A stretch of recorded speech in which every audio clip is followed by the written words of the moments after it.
Indian Princess, the exclusive store for women. Fashion starts from 399 only. அழகு தரும் மூலிகைகள், ஆரோக்கியம் தரும் மருத்துவர்கள். டாக்டர் ஸ்ரீவர்மாஸ். அப்பவும் இப்பவும் எப்பவும் சென்னை அதிரடி கலெக்ஷன், சரவெடி செலிப்ரேஷன்.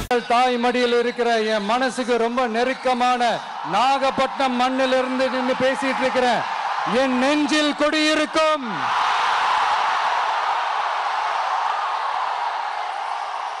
உங்கள் அனைவருக்கும் என்னைக்குமே ஒரு மீனவ நண்பனா இருக்கிற இந்த விஜயோட அன்பு வணக்கங்கள். இந்த கப்பல் இருந்து வந்து இறங்குற இந்த பொருட்களை எல்லாம் விற்கிறதுக்காக அந்த காலத்துல அந்தி கடையெல்லாம் நாகப்பட்டினத்துல இருக்கும்னு கேள்விப்பட்டிருக்கிறேன். மீன் பிடிக்கிற தொழில், மற்ற தொழில்கள், இந்த விவசாயம், எந்த பக்கம் திரும்பினாலும் எப்படி பார்த்தாலும் உழைக்கிற மக்கள் இருக்கிற ஊர் தான் நம்ம நாகப்பட்டினம் ஊர். மத வேறுபாடே இல்லாத, அனைவருக்கும் பிடித்து போன, மத சார்பின்மைக்கு எடுத்துக்காட்டாக வாழ்ற உங்கள் அனைவருக்கும் மீண்டும் என்னுடைய சிரம் தாழ்ந்த ஸ்பெஷல் வணக்கங்கள். இந்த தமிழ்நாட்டில் இந்த மீன் ஏற்றுமதியில் 2வது இடத்துல இருக்கிறது நம்ம நாகப்பட்டினம் ஹார்பர் தான். ஆனா அங்க நவீன வசதிகளோட இந்த மீன் பதப்படுத்துற இந்த மாடர்ன் தொழிற்சாலைகள்லாம் இல்லை. அது மட்டும் இல்ல, இந்த அடிப்படை வசதிகள் கொண்ட இந்த வீடுகள்லாம் இல்லாம ரொம்ப அதிகமா இந்த குடிசை பகுதிகள் இருக்கிற ஊரும் நம்ம நாகப்பட்டினம் ஊரு தான்.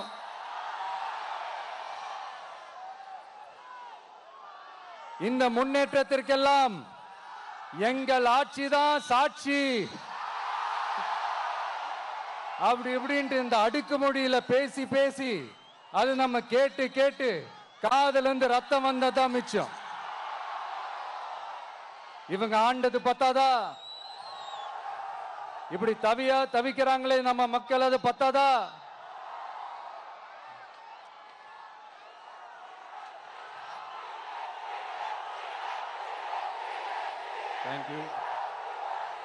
தேங்க்யூ. இந்த இலங்கை கடற்படையால நம்ம மீனவர்கள் தாக்கப்படுறதையும், அதுக்கான காரணத்தை பத்தியும் அதுக்கான தீர்வை பத்தியும் நான் மதுரை மாநாட்டிலே நான் பேசியிருந்தேன். அது ஒரு தப்பா? மீனவர்களுக்காக குரல் கொடுக்கறதும் அவங்களோட நிக்கிறதும் நம்மளுடைய கடமை, நம்மளுடைய உரிமை. நான் என்ன இன்னைக்கு நேத்தாங்க அவங்களுக்காக குரல் கொடுக்கிறேன். இதே நாகப்பட்டினத்துல 14 வருஷத்துக்கு முன்னாடி 2011 February 22 இதே நம்ம மீனவர்கள் தாக்கப்பட்டதை கண்டிச்சு ஒரு பொதுக்கூட்டம் ஒண்ணு நடத்தணும் இல்லையா? இந்த விஜய் களத்துக்கு வர்றது ஒண்ணு புதுசு இல்ல கண்ணா. எப்போ வந்தாச்சு.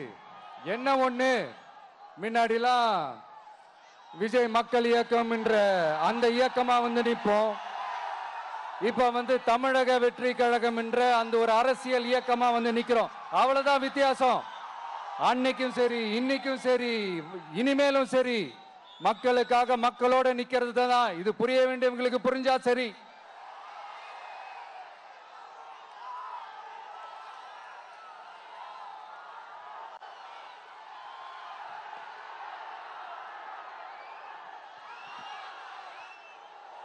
மீனவர்களுக்காக குரல் கொடுக்கிற இதே சமயத்துல நம்ம தொப்புள் கொடி உறவுகளான ஈழத் தமிழர்கள்,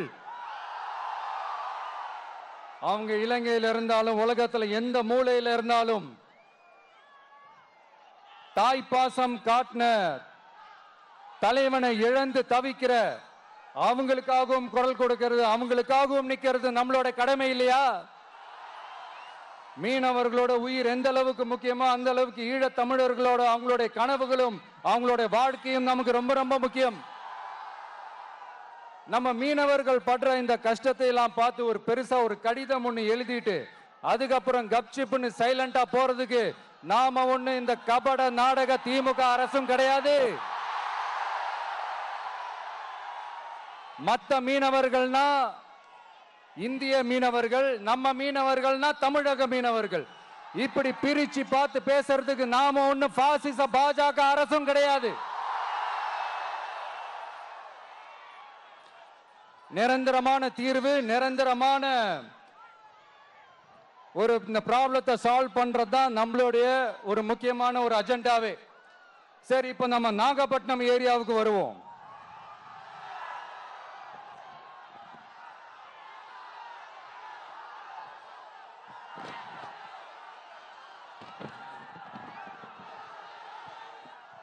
இங்க இருக்கிற மண் வளத்தை பாதிக்கிற இறால் பண்ணைகளை முறைப்படுத்தணும். அப்பதான் மீனவர்களோட வாழ்வாதாரமும் விவசாயிகளோட வாழ்க்கையும் பாதிக்காம இருக்கும். கடலோர கிராமங்களில் மீன் அரிப்புல இருந்து பாதுகாக்கிற அலையாத்தி காடுகளை அழிக்கிறத பத்தி தடுத்து நிறுத்தி அதுக்கு ஒரு வழி பண்ண வேண்டிய அரசாங்கத்துக்கு இதை விட ஒரு முக்கியமான ஒரு வேலை ஒண்ணு இருக்கு. அது என்ன தெரியுமா? சொந்த குடும்பத்தோட வளர்ச்சியும் சொந்த குடும்பத்தோட சுயநலமும் தான் அந்த முக்கியமான வேலை. இங்க இருக்கிற மக்களுக்கு குடிக்க தண்ணி இல்லாம தவிக்கிறாங்க. அதுக்கு தீர்வா காவிரி தண்ணியை கொண்டு வரலாம், மக்களோட தாகத்தை தீர்க்க. கொண்டு வந்தாங்களா? இவ்வளவு பாரம்பரிய கடல் சார்ந்த ஊர்ல ஒரு கவர்மெண்ட் மெரைன் காலேஜ் ஒன்னு கொண்டு வரலாம். கொண்டு வந்தாங்களா? மீன் சம்பந்தமான எந்த தொழிற்சாலையும் அமைக்கல. அமைச்சாங்களா? அட்லீஸ்ட் நிறைய பேருக்கு வேலை வாய்ப்பு கிடைக்கிற மாதிரி தொழில் வளர்த்தியாவது பெருக்கலாம். அதையாவது செஞ்சாங்களா? ஆனா ஒவ்வொரு டைமும் வெளிநாட்டுக்கு டூர் போயிட்டு வர்றப்பெல்லாம் அத்தனை கோடி முதலீடு, இத்தனை கோடி முதலீடுன்னு சிஎம் அவர்கள் சிரிச்சுக்கிட்டே சொல்லுவாரு. சிஎம் சார், மனசை தொட்டு சொல்லுங்க, வெளிநாட்டு முதலீடா இல்ல வெளிநாட்டுல முதலீடா? ஒட்டுமொத்த தமிழ்நாட்டுக்கும் முதலீடா இல்ல உங்க குடும்பத்தோட முதலீடு வெளிநாட்டுக்கு போகுதா? வேளாங்கண்ணி, நாகூர், கோடியக்கரைன்னு இங்க இருக்கிற டூரிஸ்ட் பிளேஸ் எல்லாம் கொஞ்சம் நல்லா டெவலப் பண்ணலாம். பண்ண என்ன குறைஞ்சா போயிடுவீங்க? வேதாரண்யம் பகுதியில் உப்பு ஏற்றுமதி செய்யறதுக்கு வசதியை செஞ்சு கொடுக்கலாம். செஞ்சாங்களா? நாகூர் ஆண்டவர் அரசு மருத்துவமனையில பிரசவம் பார்க்கிற டாக்டரே இல்லையா? நாகப்பட்டினம் புது பஸ் ஸ்டாண்டையாவது சுத்தமா சுகாதாரமா வச்சுக்கிறாங்களா? நாகப்பட்டினம் ரயில்வே ஸ்டேஷன் வேலைகளை சீக்கிரமா முடிச்சு வைக்கலாம். அதையாவது செஞ்சாங்களா? இங்க ஏற்கனவே இருந்த ஸ்டீல் ரோலிங் மில்லையும் ரயில் பெட்டி தயாரிக்கிற தொழிற்சாலை மூடிட்டாங்க. அத மறுபடியும் திறந்தா நிறைய பேருக்கு வேலை வாய்ப்புகள் கிடைக்கும். ஏன் அதை பத்தி யோசிக்கல? மேலக்கோட்டை வாசல் NH மேம்பாலம் கட்டி 50 வருஷம் ஆச்சு. அது சரியா மேம்படுத்தலாம். அதை செஞ்சாங்களா? Thanjavur to Nagapattinam NH road வேலை பல வருஷமா நடக்குது. இன்னும் முடிச்ச பாடே காணும். அதை வேகப்படுத்தி முடிச்சிருக்கலாம். அதையாவது செஞ்சாங்களா? ரொம்ப முக்கியமா நெல்லு மூட்டையெல்லாம் மழை காலத்துல வெள்ளத்துல நனைஞ்சு நம்ம விவசாயிங்க எவ்வளவு வேதனைப்படுறாங்க. அதுக்கு சரியான ஒரு குடவுன் கட்டி தரலாம். அதையாவது கட்டி தந்தாங்களா? எலெக்ஷனுக்கு முன்னாடி திமுக காரங்க வந்து செய்வோம் செய்வோம் செய்வோம் செய்வோம்னு சொன்னாங்களே, செஞ்சாங்களா? இதெல்லாம் எதுவுமே செய்யாம எல்லாத்தையும் செஞ்ச மாதிரியே அதையும் பெரியமையா வேற சொல்லுவாங்க இவங்க. நான் வந்து போன வாரம் திருச்சிக்கும் அரியலூர் மாவட்டத்துக்கும் போய் நம்ம மக்களை சந்திக்க போயிருந்தேன். அப்போ பெரம்பலூரும் போக வேண்டியது. அங்க சில ரூல்ஸ் அண்ட் ரெகுலேஷன்ஸ் ஒரு கட்டத்துக்கு அப்புறம் இந்த பஸ்ஸே மூவ் ஆகல. அதுக்கப்புறம் அதை தாண்டி ஒரு டைமுக்கு மேல பேசுறது, சரி அதெல்லாம் விடுங்க. இந்த நேரத்தில் பெரம்பலூர் பகுதி மக்களுக்கு நான் மன்னிப்பு கேட்டுக்கிறேன். சீக்கிரமாவே உங்களை தேடி நான் வருவேன் ஃபார் ஷுவர். நம்ம இந்த டூர் பிளான் இந்த ஷெட்யூல் போட்டதுக்கு அப்புறம் அது என்னப்பா சனிக்கிழமை சனிக்கிழமை சனிக்கிழமை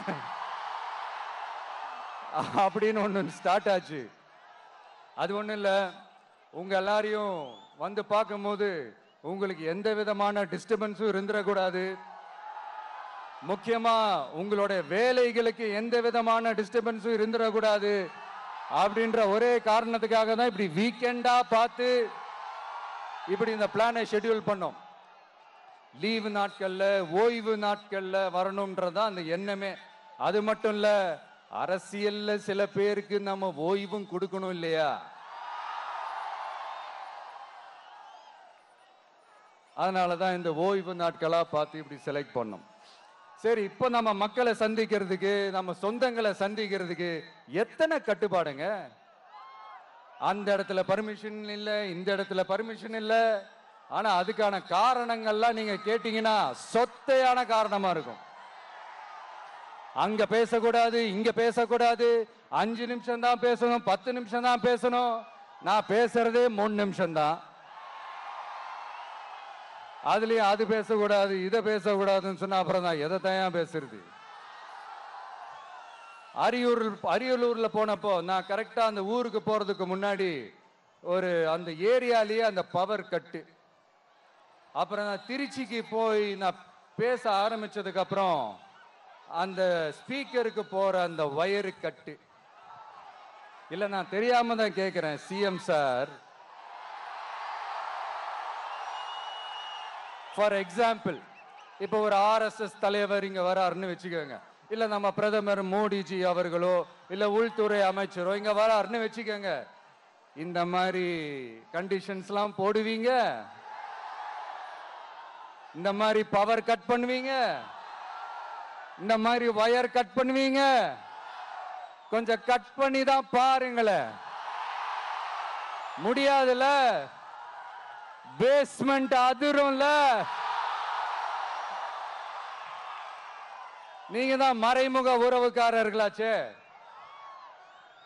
இதாவது பரவாயில்லைங்க. இதை தாண்டி ஒரு ரூல் ஒண்ணு போட்டாங்க, பஸ்ஸுக்குள்ளேயே இருக்கணுமா, பஸ்ஸை விட்டு வெளியில வரக்கூடாதான், கையை இவ்வளவுதான் தூக்கணுமா, இப்படியே வரணுமா.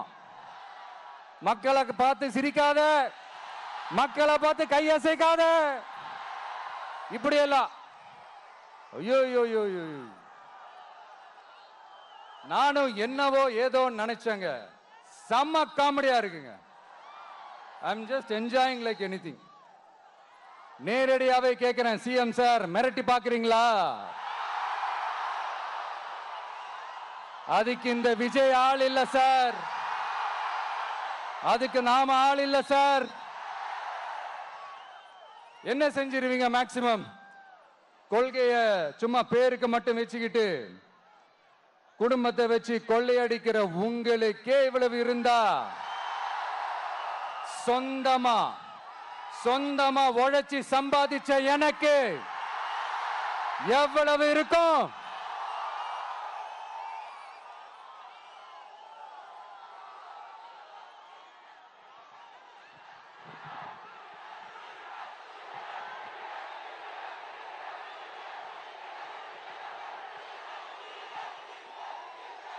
தேங்க்யூ நண்பா.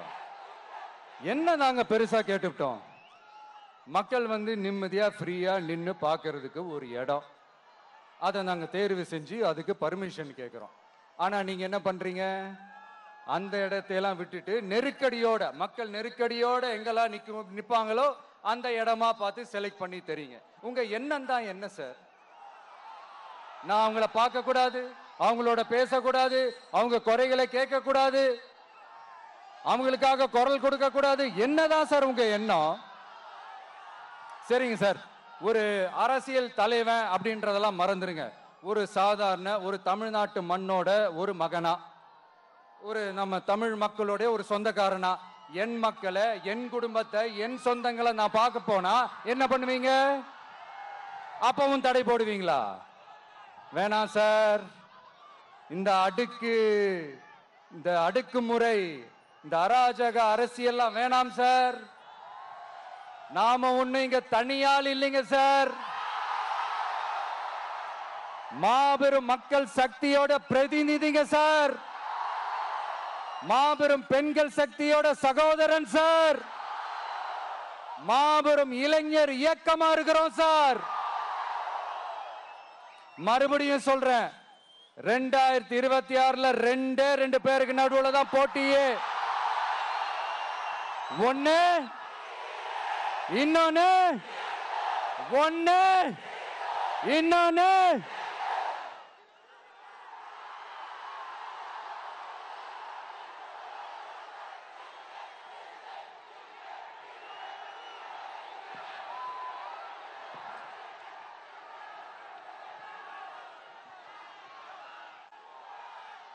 இந்த பூச்சாண்டி வேலையெல்லாம் காட்டுறதை விட்டுட்டு தில்லா கெத்தா நேர்மையா எலெக்ஷனை சந்திக்க வாங்க சார்.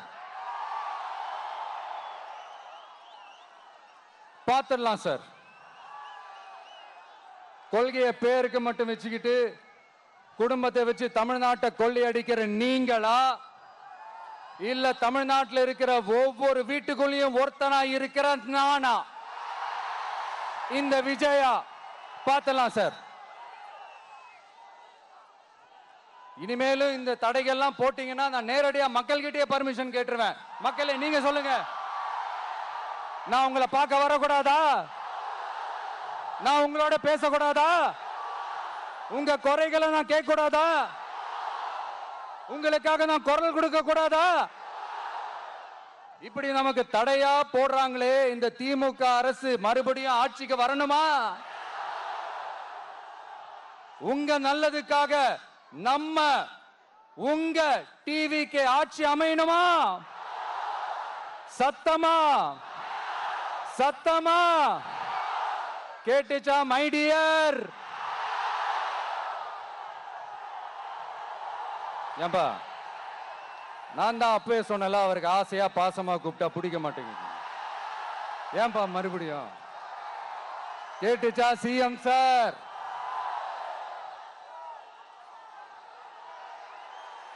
இந்த போர் முழக்கம் உங்களை ஒரு நிமிஷம் கூட தூங்க விடாது, துரத்திக்கிட்டே வரும். கான்பிடென்டா இருங்க, நல்லதே நடக்கும், வெற்றி நிச்சயம். மீண்டும் சந்திக்கும் வரை நன்றி, வணக்கம். Indian Princess, the exclusive store for women. Fashion starts from 399 only. அழகு தரும் மூலிகைகள், ஆரோக்கியம் தரும் மருத்துவர்கள். டாக்டர் ஸ்ரீவர்மாஸ். அப்பவும் இப்பவும் எப்பவும் சென்னை அதிரடி கலெக்ஷன், சரவெடி செலிப்ரேஷன்.